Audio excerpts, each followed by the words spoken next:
Hello बच्चों, कैसे हैं आप लोग? बढ़िया। तो चलिए आज हम आपके सामने लाए हैं क्या, numerical problem for CGBSE board chapter number 3। ठीक है, चैप्टर नंबर 3 का मतलब करेंट इलेक्ट्रिसिटी। तो पहले मैं क्या करूंगा, पहले आप सबको मैं फॉर्मूले दूंगा उसका, किस किस फॉर्मूले से क्वेश्चन जो है वो पूछे गए हैं और आने वाले समय में क्या आ सकते हैं, यानी कि 2024 में कौन कौन से सेगमेंट से क्वेश्चन आने के चांसेस हैं। ठीक है, तो इसमें से ना, इस चैप्टर से ना 2 मार्क्स के कितने क्वेश्चन, 2 क्वेश्चन और 1 मार्क्स का 3 मार्क्स का 1 क्वेश्चन आएगा। ठीक है, मतलब कि क्या बोल रहा हूं मैं, देखिए ये बोलना चाह रहा हूं कि 2 + 2 मार्क्स का कितना क्वेश्चन आएगा, 2 क्वेश्चन आएगा। 2 मार्क्स का 2 क्वेश्चन और 3 मार्क्स का आएगा 1 क्वेश्चन। ठीक है, तो 2 मार्क्स का क्वेश्चन कभी भी अगर आता है तो इसमें जाहिर सी बात है कि न्यूमेरिकल पूछ सकते हैं, है ना, या फिर 3 मार्क्स में भी थोड़े न्यूमेरिकल आ सकते हैं। तो चलिए टाइम बिना वेस्ट किए स्टार्ट करते हैं अपन। क्या है अपना, देखो पहला फॉर्मूला जो है ये है इंस्टेंटेनियस करंट का। ठीक है, बेसिकली करंट का फॉर्मूला क्या होता है, करंट का फॉर्मूला होता है I = Q/T। ठीक है, charge flow per unit area या rate of charge flow per unit area, क्या बोलते हैं इसको, हम करंट बोलते हैं। ठीक है, तो करंट का फॉर्मूला तो ये होता है, लेकिन अगर हम बात करें इंस्टेंटेनियस करंट का, मतलब किसी इंस्टेंट टाइम में, है ना, इंस्टेंट टाइम मतलब कुछ एकदम कम समय में कितना करंट फ्लो हो रहा है, इसको हम कहते हैं क्या, इंस्टेंटेनियस करंट। तो चलिए I = क्या, देखो dQ/dt, ये इसका डिफरेंशिएट फॉर्म है और यहां से क्वेश्चन आ सकता है। क्वेश्चन कैसे आएगा मैं अभी आपको बताऊंगा। ठीक है, सेकेंड है आपका करंट डेंसिटी। तो करंट डेंसिटी का फॉर्मूला होता है I/A। I मतलब करंट, A मतलब एरिया। ठीक है, तो करंट डेंसिटी जो होती है वो क्या होती है, इसका डायमेंशन क्या होता है ना, इसका डेफिनेशन क्या होता है, ये क्वेश्चन शायद 2 मार्क्स में पूछ सकते हैं आपसे। थर्ड है हमारा है ड्रिफ्ट वेलोसिटी, जो कि बहुत इंपॉर्टेंट होता है। ठीक है, तो मैं यहाँ से आपको सजेस्ट करूंगा कि ये ड्रिफ्ट वेलोसिटी को और इंस्टेंटेनियस करंट को, इन दोनों फॉर्मूले के क्वेश्चंस को देख करके जाइएगा एक बार। तो ड्रिफ्ट वेलोसिटी Vd = I/NEA होता है ना, जहां पर Vd क्या है, Vd मतलब ड्रिफ्ट वेलोसिटी, और I क्या है अपना, I है करंट, N है नंबर ऑफ इलेक्ट्रॉन या नंबर ऑफ फ्री इलेक्ट्रॉन, और E है चार्ज ऑफ इलेक्ट्रॉन, और A क्या है अपना एरिया। अगर हम इसको सॉल्व करें तो हम अगर I की वैल्यू निकालें यहाँ से, तो क्या होगा, VDENA, यानी कि वीना। देखो अगर D को मैं हटा दूं तो वीना बनेगा ना, तो ऐसे याद रखना कि I = वीना, और वीना से आपको याद रहेगा ये। ठीक है, चलिए थर्ड हमारा है, फोर्थ हमारा है रेजिस्टेंस। तो रेजिस्टेंस का फॉर्मूला क्या होता है, देखो R = ρL/A। ये फॉर्मूला आपकी केमिस्ट्री में भी है, कहाँ, इलेक्ट्रोकेमिस्ट्री में, तो वहां भी यही फॉर्मूला रहेगा, वहां भी काम आएगा। तो इसको अच्छे से आप याद रखो कि R = क्या होता है, ρL/A, जहां पर रो क्या है, तो रो है इसका स्पेसिफिक रेजिस्टेंस। ठीक है, और L है length of wire, and A क्या है, एरिया ऑफ वायर। ठीक है, तो इसको अच्छे से आप याद रखना फॉर्मूले को। यहाँ से भी क्वेश्चन आता है, कई बार क्वेश्चन ऐसा आता है कि हम वायर को स्ट्रेच करते हैं या वायर को कंप्रेस करते हैं, तो उसका जो नया रेजिस्टेंस है वो क्या होगा। तो ऐसे क्वेश्चन भी थोड़ा हम आज देखेंगे। ठीक है, नेक्स्ट हमारा है variation of R. Variation of R का मतलब यही मैं बताया जो आपको, इफ वायर स्ट्रेचिंग, यदि हम वायर को स्ट्रेच करते हैं तो क्या इफेक्ट पड़ेगा उसके रेजिस्टेंस में, क्या रेजिस्टेंस उसका बदलेगा कि नहीं बदलेगा।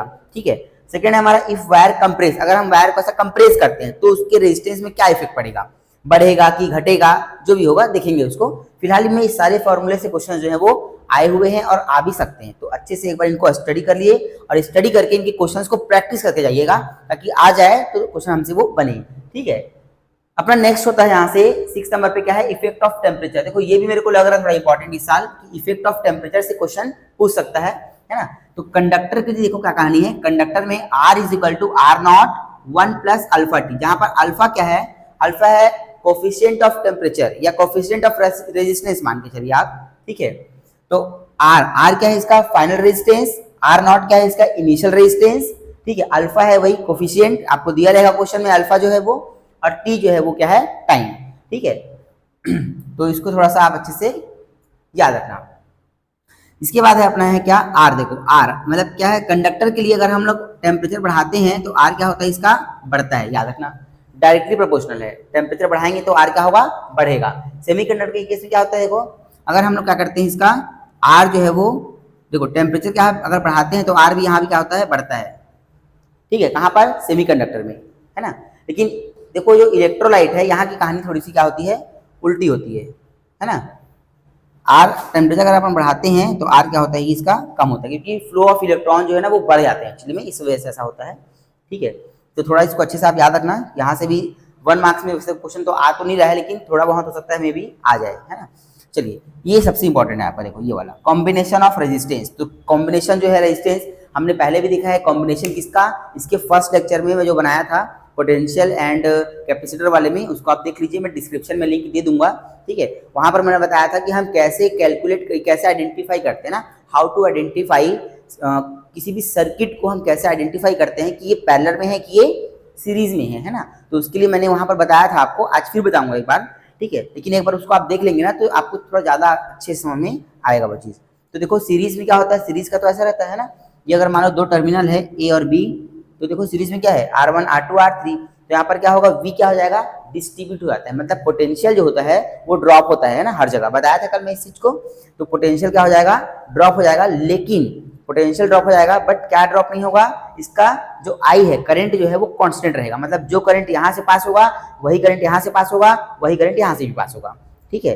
और इसका जो R नेट का फॉर्मूला होता है वो होता है R net is equal to R1 plus R2 plus R3, ठीक है। तो आई होप कि आपको इतना जो फॉर्मूला है वो दिमाग में रखना है और आपको समझ में आया होगा। देखो साल भर आपने इन्हीं सब का तो डेरिवेशन किया है, ठीक है, तो आना ही चाहिए आपको। पैरेलल की बात अगर हम करें तो देखो पैरेलल में देखो क्या दिया है, 1/R net 1/R1 plus 1/R2 plus 1/R3, तो ये फॉर्मूला आप पैरेलल का भी अच्छे से याद रखना, ठीक है। तो इसका डायग्राम देखो ऐसा टाइप का पूछेगा, जहां पर जो क्या होता है, देखो पैरेलल में कैसे याद रखना कि जो I होता है ना, I जो है वो डिस्ट्रीब्यूट हो जाता है। मान लो देखो करंट यहाँ से मान लो गया I, अभी I करंट देखो बटेगा, ऊपर जाएगा, यहाँ जाएगा, यहाँ जाएगा, तो बट गया करंट, और करंट जैसे ही बटा समझ जाओ क्या रिलेशन है, पैरेलल का, ठीक है। करंट बटा मतलब पैरेलल, सिंपल सा, कुछ सोचना ही नहीं आता इसमें। और पैरेलल में याद रखना पोटेंशियल जो होता है ना वो ड्रॉप नहीं होता, मतलब पोटेंशियल सबका सेम रहता है। कहने का मतलब यहाँ R1 के पास, R2 के पास और R3 के पास जो पोटेंशियल आएगा वो सब क्या होगा, पूरा पूरा सेम रहेगा, ठीक है। अपना नेक्स्ट होता है सेल। देखो सेल से ना क्वेश्चन जो है पूछे गए हैं, लास्ट ईयर भी पूछे गए, इसके पहले भी पूछे गए हैं, तो सेल को अच्छे से थोड़ा सा पढ़ के जाना एक बार, इजी होता है, क्वेश्चन टफ नहीं होता, बस वैल्यू दिया रहेगा आपको, उसको पुटअप करना और आंसर निकालना है, थोड़ा सा समझना पड़ेगा। लेकिन देखो सेल में पहली बात तो समझो टर्मिनल वोल्टेज क्या होता है। देखो ईएमएफ और टर्मिनल वोल्टेज ये दोनों में थोड़ा सा अंतर होता है ना। ईएमएफ का मतलब होता है कि करंट जो होता है उसका एक्चुअल जो पोटेंशियल उसको मिला है वो उसका ईएमएफ होगा एक्चुअल। जैसे हम लोग होता है ना कि हम लोग जैसे मान लो कभी भी कुछ बैटरी हो गया, सेल हो गया, उसमें लिखा होता है जो 2 वोल्ट 4 वोल्ट 10 वोल्ट जो भी लिखा होता है, तो वो उसका क्या बताता है हमको, क्या बताता है वो ईएमएफ, वो उसका ईएमएफ है, इलेक्ट्रोमोटिव फोर्स है वो। लेकिन टर्मिनल वोल्टेज का मतलब होता है, क्योंकि देखो जैसे मान लो ये सेल है ना, अभी सेल में मान लो अभी सेल को मैंने किसी डिवाइस में नहीं लगाया है, सेल को मैंने डिवाइस में नहीं लगाया है, तो क्या होगा, इसमें जो लिखा रहेगा वो क्या होगा, इसका ईएमएफ रहेगा। लेकिन जैसे ही मैं इसको डिवाइस में लगा दूंगा ना, तो ये जो पोटेंशियल देगा वो ईएमएफ के बराबर नहीं देगा, वो उससे कम देता है। तो एक्चुअल पोटेंशियल जो शो होता है ड्यूरिंग, जब उसको हम कहाँ लगा देते हैं, डिवाइस में लगा देते हैं, यानी उसमें जब प्रोसेस शुरू हो जाता है तब जो पोटेंशियल दिखता है, ठीक है, उसको हम बोलते हैं क्या, टर्मिनल वोल्टेज, ठीक है। तो टर्मिनल वोल्टेज की वैल्यू याद रखना हमेशा इससे कम आती है, ईएमएफ से कम आती है। तो यहाँ पर जो E है ये मेरा ईएमएफ है और V क्या है, टर्मिनल वोल्टेज है। तो देखो E की वैल्यू क्या है, V की वैल्यू क्या है, V is equal to E minus R। तो कितना कम होता है, इतना कम होता है IR, और R क्या है यहाँ पर, स्मॉल r क्या है, यह है इंटरनल रेजिस्टेंस, याद रखना इंटरनल रेजिस्टेंस है ना, इंटरनल रेजिस्टेंस, ठीक है। अच्छा इसका देखो अलग अलग केस है। तो फर्स्ट केस जो हमारा है ए नंबर पे वो क्या है, इन केस ऑफ चार्जिंग, जब हम चार्जिंग करेंगे तो करंट की वैल्यू क्या आएगी वो देखते हैं यहाँ पर। तो देखो क्या है करंट की value, I is equal to E upon में R प्लस R, कब, जब चार्जिंग करेंगे तब, ठीक है। और जब हम क्या करेंगे, इन केस ऑफ डिस्चार्जिंग के केस में क्या होगा, I is equal to V minus क्या है E। देखो डिस्चार्जिंग हो रहा है ना, डिस्चार्जिंग मतलब क्या हो रहा है, यूज हो रहा है, वो यूज हो रहा है, तो शुरू में जो दिखाएगा अपने को वो थोड़ी ना दिखाएगा, उससे थोड़ा कम दिखाएगा ना, तो कितना कम दिखाएगा, V माइनस E जो आएगा वो कम दिखाएगा, समझो इसको। ये जो है ना, ये वाला पोटेंशियल जो है वो शो होता है V माइनस E वाला, ठीक है। और क्या है ये R प्लस R, नीचे का तो सेम है, ठीक है। इसका दो केस थोड़ा पढ़ लेना, एक होता है इन केस ऑफ क्या, ओपन सर्किट। ओपन सर्किट के केस में हमेशा याद रखना जो R की वैल्यू होती है, रेजिस्टेंस की वैल्यू होती है, वो क्या होती है, मैक्सिमम हायर रेजिस्टेंस, कब, ओपन सर्किट में। तो R की वैल्यू इनफाइनाइट डाल देंगे हम लोग, तो V इक्वल क्या हो जाएगा, E हो जाएगा। देखो यहाँ पर सोच के देखो, अगर हम R की वैल्यू क्या कर दें, इनफाइनाइट डाल दें, तो V इक्वल क्या होगा, E होगा ना। यहाँ पर देखो, देखो समझो इस चीज को। तो देखिए इसमें क्या बता रहा था मैं आपको, क्या बता रहा था मैं, कि अगर हम लोग क्या करेंगे, R की वैल्यू अगर इनफाइनाइट लेंगे तो V इक्वल टू क्या हो जाएगा, E हो जाएगा। कैसे हो जाएगा, देखो v इज इक्वल टू क्या है e माइनस आई आर। तो अगर मैं मान के चलो यहाँ से r की वैल्यू इन्फाइनाइट ले लूँ, इन्फाइनाइट ले लिया तो क्या हो जाएगा, i इज इक्वल टू क्या होगा, ये जीरो हो जाएगा पूरा पूरा, और इस जीरो को यहाँ रख दोगे, जीरो यहाँ रख दोगे तो ये पूरा टर्म क्या हो जाएगा जीरो, और v is equal to e हो जाएगा। ठीक है, चलिए लास्ट है अपना in case of short circuit. देखो शॉर्ट सर्किट केस में क्या होता है ना कि जो v की वैल्यू होती है ना वो जीरो जाती है, v की वैल्यू क्या हो जाती है जीरो, तो ये आपको ध्यान रखना है इसमें। ठीक है, करंट ही फ्लो नहीं होगा ना यार, यही सी बात है, तो जीरो हो जाएगा। तो आई होप कि आपको इतना आया होगा समझ में। अब हम क्या करेंगे, अब हम यहाँ से कुछ क्वेश्चंस उठाएंगे जो कि तुमसे एग्जाम में पूछ सकता है। तो फटाफट इतने को पहले नोट करिए कॉपी में, फटाफट देखो इतने फॉर्मूले को पढ़ लो, एक्स्ट्रा ज़्यादा फॉर्मूला पढ़ने की जरूरत नहीं है, न्यूमेरिकल के लिए इतना सफिशिएंट है आपके लिए।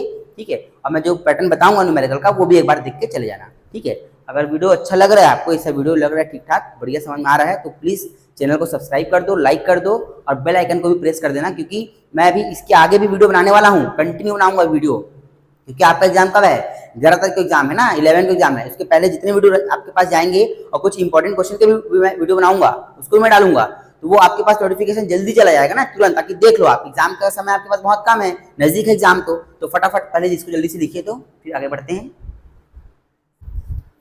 तो चलिए बच्चों, अभी तक हमने आपको क्या क्या फॉर्मूले शायद दे दिए हैं, है ना। अब उन्हीं फॉर्मूले के हम कुछ क्वेश्चंस जो है करेंगे। देखो पहला क्वेश्चन क्या है, 120 milliampere current flow through a conductor, how many electron will flow through it in 20 second, 20 second में कितने जो इलेक्ट्रॉन्स हैं वो फ्लो होंगे। तो बड़ा सिंपल सा क्वेश्चन है।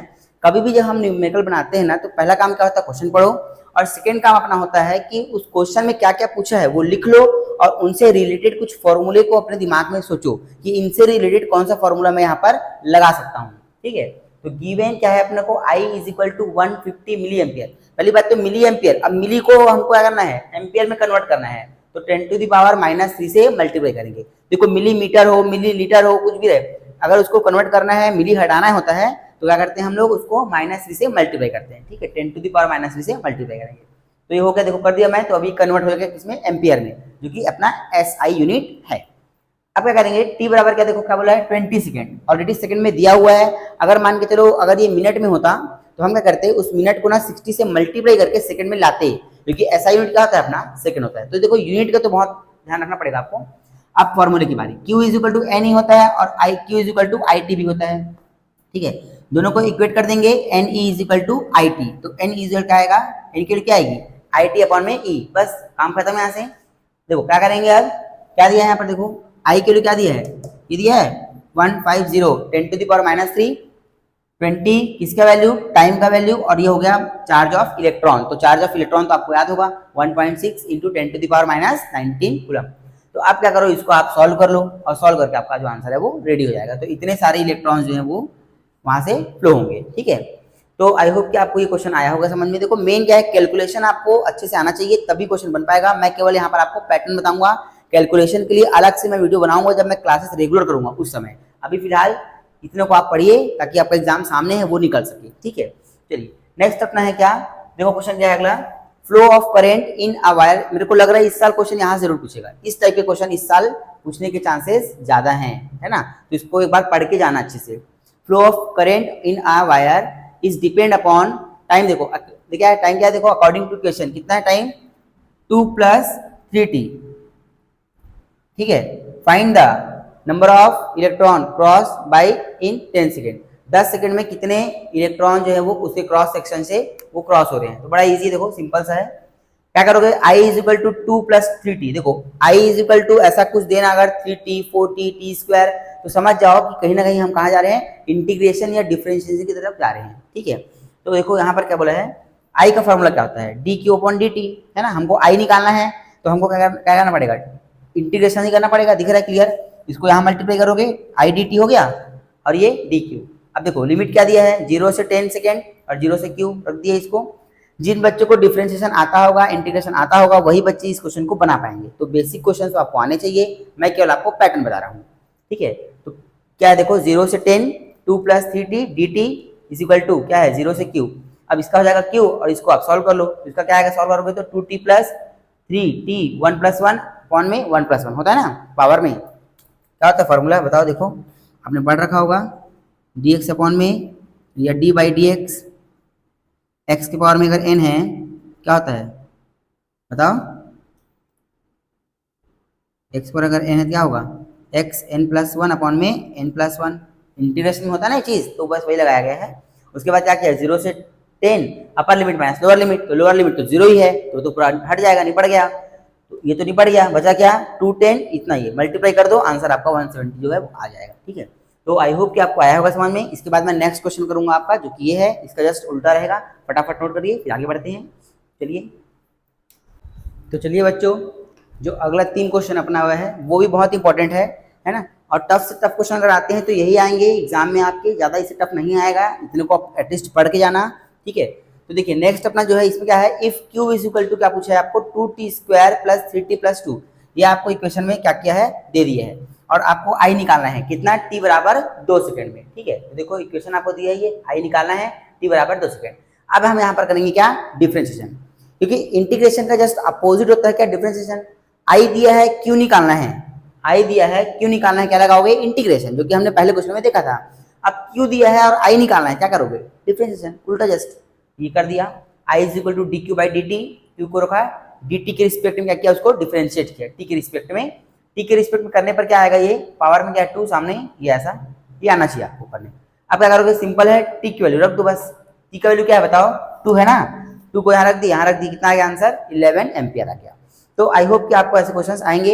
हम जब पढ़ेंगे ना फ्लक्स, जब हम पढ़ेंगे इलेक्ट्रिक मैग्नेटिक फ्लक्स जब पढ़ेंगे हम लोग, तो वहाँ भी इस टाइप के क्वेश्चन जो है हमारे पास आएंगे, है ना, तो वहाँ को भी अपने को थोड़ा अच्छे से देखना है। चलिए, इसके बाद हमारा जो है अपना, इसके बाद 3rd नंबर के बाद 4th आता है ये वाला क्वेश्चन। क्या देखो, ये भी क्वेश्चन आ सकता है एग्जाम में आपके, इस बार मेरे को इसके भी चांसेस हैं, इसके जितने मैं अभी करा रहा हूँ ना, 3 4 5 क्वेश्चन फुल चांसेस है इनके। और इनमें से कुछ क्वेश्चन तो आए हैं, ये क्वेश्चन तो आया हुआ पहले भी है और आ भी सकता है फिर से। देखो इसमें क्या बोला क्वेश्चन में, resistance of a filament wire, मतलब आपके पास कोई फिलामेंट वायर है तीन, है ना, उसका 0 डिग्री सेल्सियस पे जो उसका रेजिस्टेंस है वो कितना है, 100, कितना है 100 ओम। ठीक है, और जो find the temperature when resistance 117 ओम, मतलब 117 ओम पर उसका जो रेजिस्टेंस हमको करना है, अब वो कितने टेम्परेचर पे होगा ये पूछा है। तो जाहिर सी बात है, पहले 100 था, बाद में 117 हो गया, मतलब क्या हुआ, इसका रेजिस्टेंस बढ़ गया। और एक कंडक्टर है ना, कंडक्टर के केस में क्या होगा, रेजिस्टेंस अगर हमको अगर बढ़ाना है तो क्या करना पड़ेगा, टेम्परेचर बढ़ाना पड़ेगा। ये वही टेम्परेचर पूछा है कि कितने टेम्परेचर पे इतना इसका हो जाएगा। तो पहले तो क्वेश्चन आपको दिमाग में आना चाहिए। ठीक है, क्या करना है, कुछ नहीं, हमने ये फॉर्मूला देखा था, R T is equal to R naught, क्या है 1 प्लस अल्फा टी।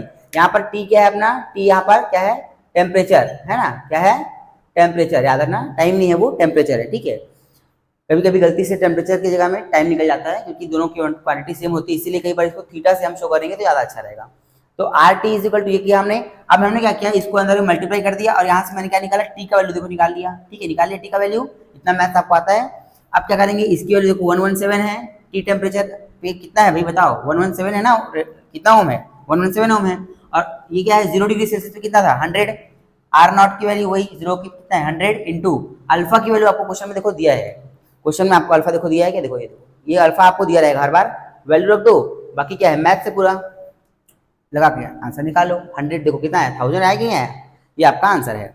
और सबसे लास्ट आपका है, the length of wire of potential is 5 metre, मतलब पोटेंशियोमीटर का जो वायर है आपको वो कितने मीटर का है, 5 मीटर का है।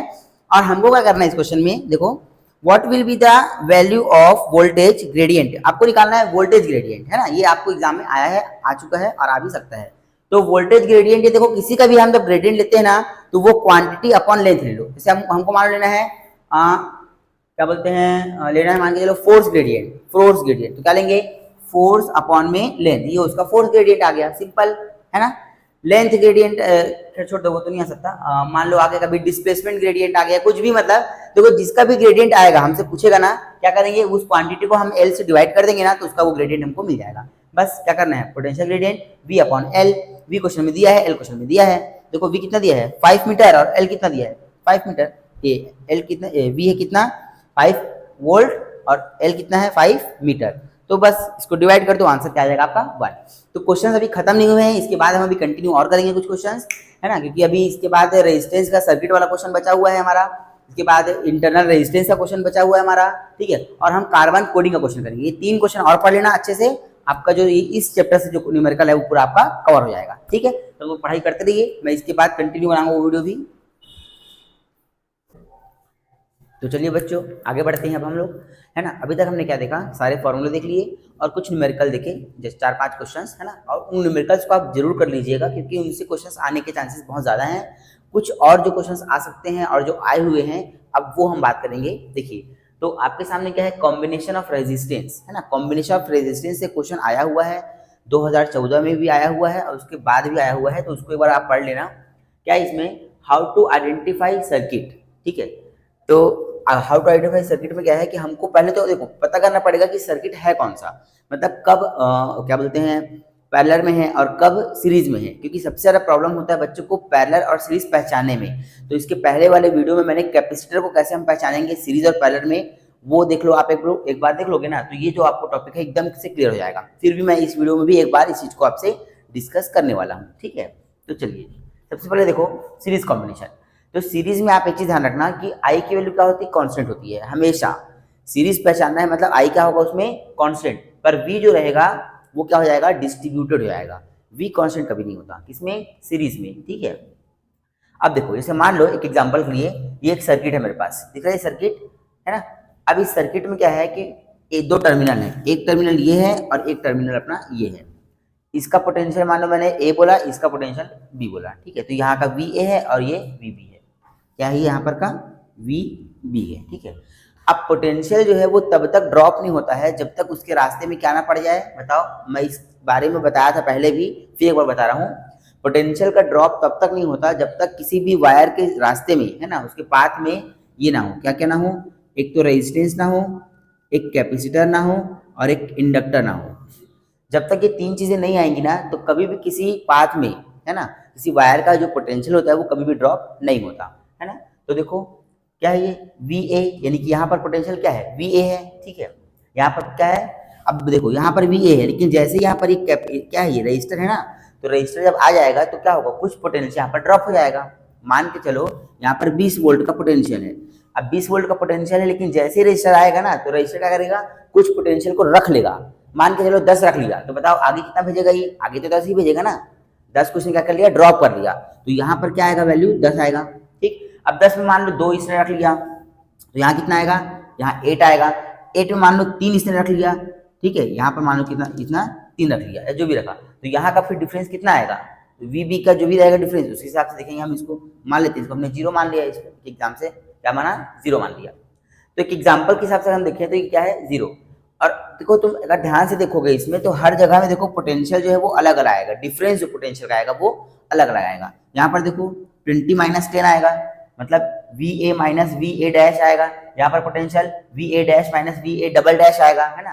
देखो 10 - 8 आएगा यहाँ पर, तो यहाँ पर 8 - 0 आ जाएगा पोटेंशियल डिफरेंस। तो कहने का मतलब ये है कि पोटेंशियल का जो ड्रॉप होता है ना वो सीरीज में होता है, और कैसे होता है ये आपको मैंने बता दिया, ठीक है। अब देखो फॉर्मूला क्या है, आर नेट निकालना है तो R1 प्लस R2 प्लस क्या है R3 है, ठीक है। जैसे मान लो मेरे पास 3 रजिस्टर्स हैं, ऐसा मैंने इनको लगाया है, इससे सीरीज में इनको मैंने क्या किया है, लगाया है। अब बताओ 3 3 3 3 ओम के 3 रजिस्टर्स हैं, क्या करेंगे इनको हमको, अगर इस फॉर्मूले के हिसाब से मैं देखूं क्या करना पड़ेगा, R net is equal to, इसको R1 मान लेते हैं, R2 मान लेते हैं, इसको R3 मान लेते हैं, तो 3 + 3 + 3 कितना आ गया, 9 ओम। तो इनका जो नेट रेजिस्टेंस आएगा, है ना, वो कितना आएगा, 9 ओम आएगा। तो ये हुआ सीरीज का। अभी हम इसमें क्वेश्चंस और करेंगे, ठीक है।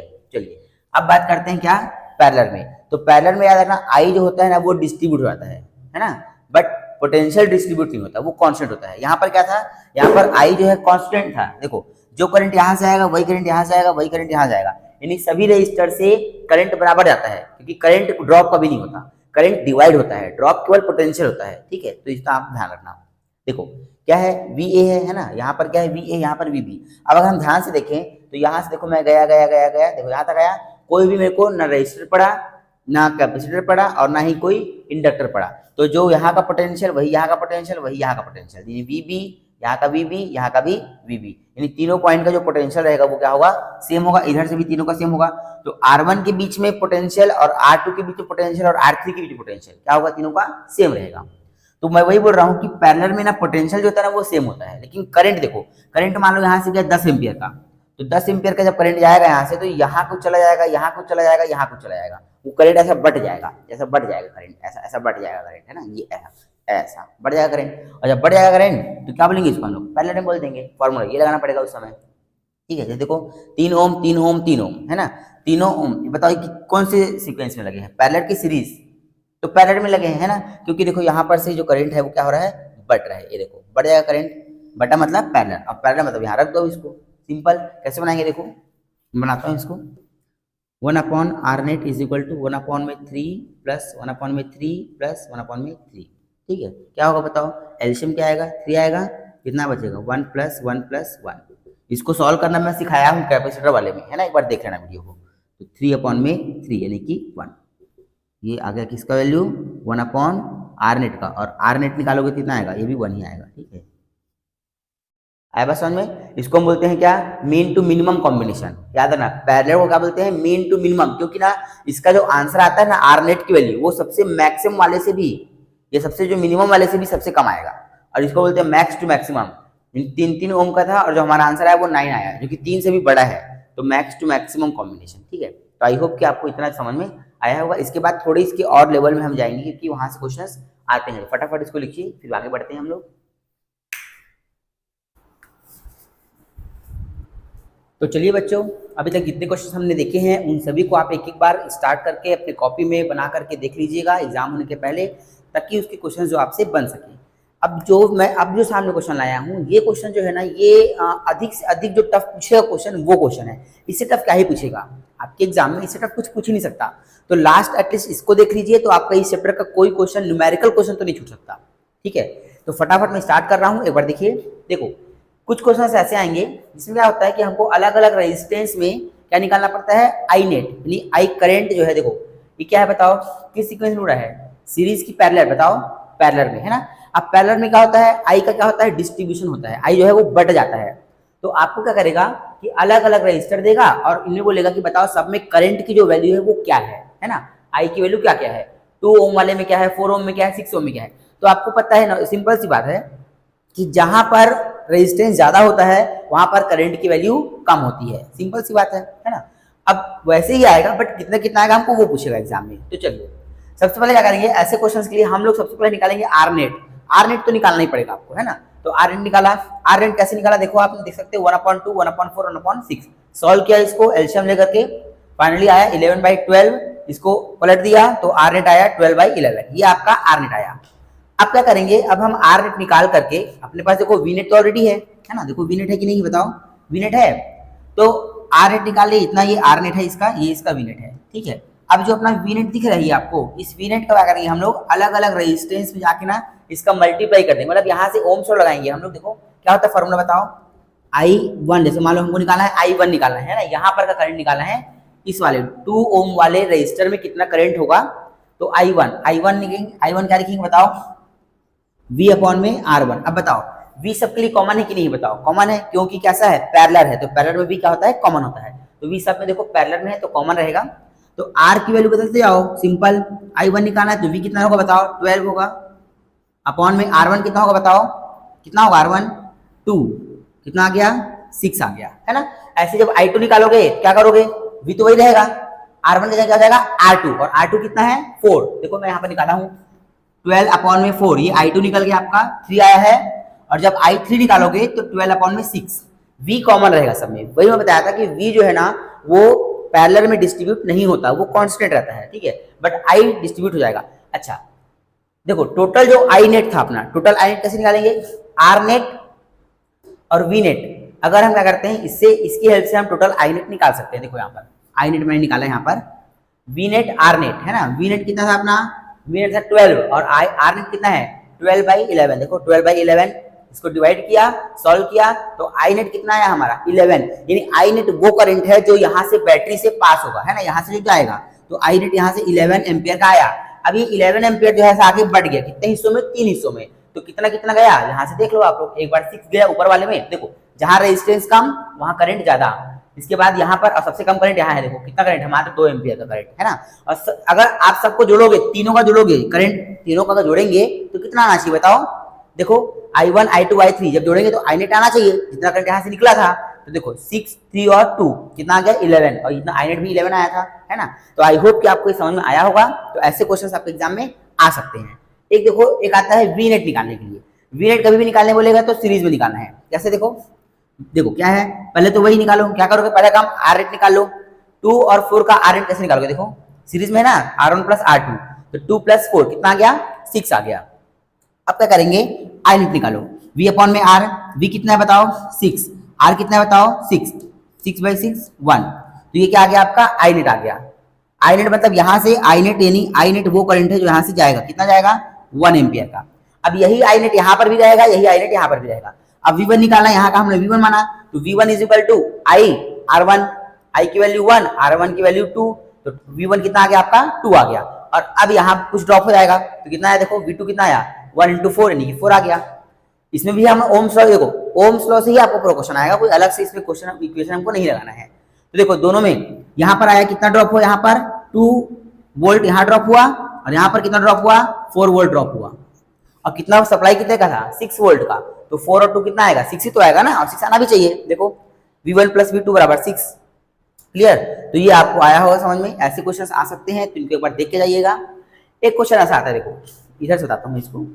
देखो, by connecting the electrode of a cell to a resistance of 12 ohm, its potential difference decrease from 50 to 30 volt.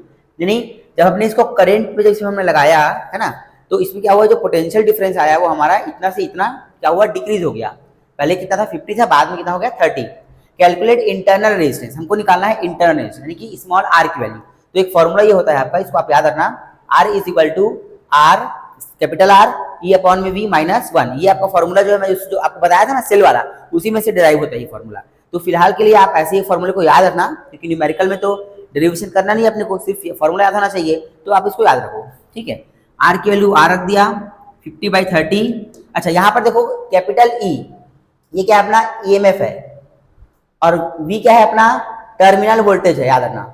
और कैपिटल E की वैल्यू देखो 50, कैपिटल E जो होता है ना, यानी कि EMF जो होता है वो हमेशा टर्मिनल वोल्टेज से ज्यादा होता है, तो हम बड़ी वाली वैल्यू को ऊपर रखेंगे, E वाली को। क्यों, क्योंकि E की वैल्यू हमेशा V से ज्यादा ही होगी, है ना। ये मत सोचना कि 50 और 30 को कहाँ ऊपर नीचे करना है।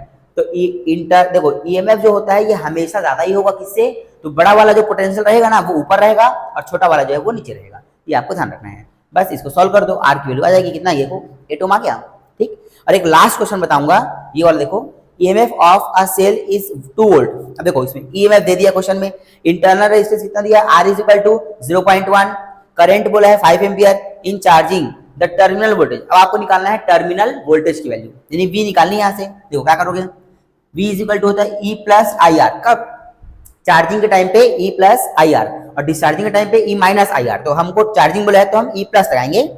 अब देखो E की वैल्यू क्या बताओ 2, और I की वैल्यू 5, और R की वैल्यू 0.1। इसको सॉल्व करेंगे कितना आएगा 2.5 आएगा, 2.5 आएगा, है ना। कितना है देखो आया 2.5, तो बस यही है। तो आपका V की वैल्यू क्या आ गई 2.5 आ गया यहाँ से, ठीक है। तो आई होप कि आपको ये वीडियो समझ में आया होगा। अगर आपको ये वीडियो समझ में आता है ना, सारा चीज़ अच्छा लगता है और चाहते हो कि मैं कंटिन्यू ऐसी वीडियो बनाता रहूँ, ताकि आप तक ये जो वीडियो है वो पहुँच सके, और आप जो है आपके मन में जो भी डाउट रहता है CGBSE से रिलेटेड या अदर क्वेश्चन से रिलेटेड, वो आपको मैं दूर कर सकूँ, तो प्लीज़ इस चैनल को सब्सक्राइब कर दें, लाइक कर दें, और बेल आइकन को प्रेस कर दें, ताकि मेरे सारे वीडियो जितने मैं वीडियो बना रहा हूँ वो सब आप तक टाइम से पहुँचता रहे, और आप उससे अपना जो ज्ञान वर्धन है उसको बढ़ाते रहें। तो पढ़ाई करते रहिए। All the best.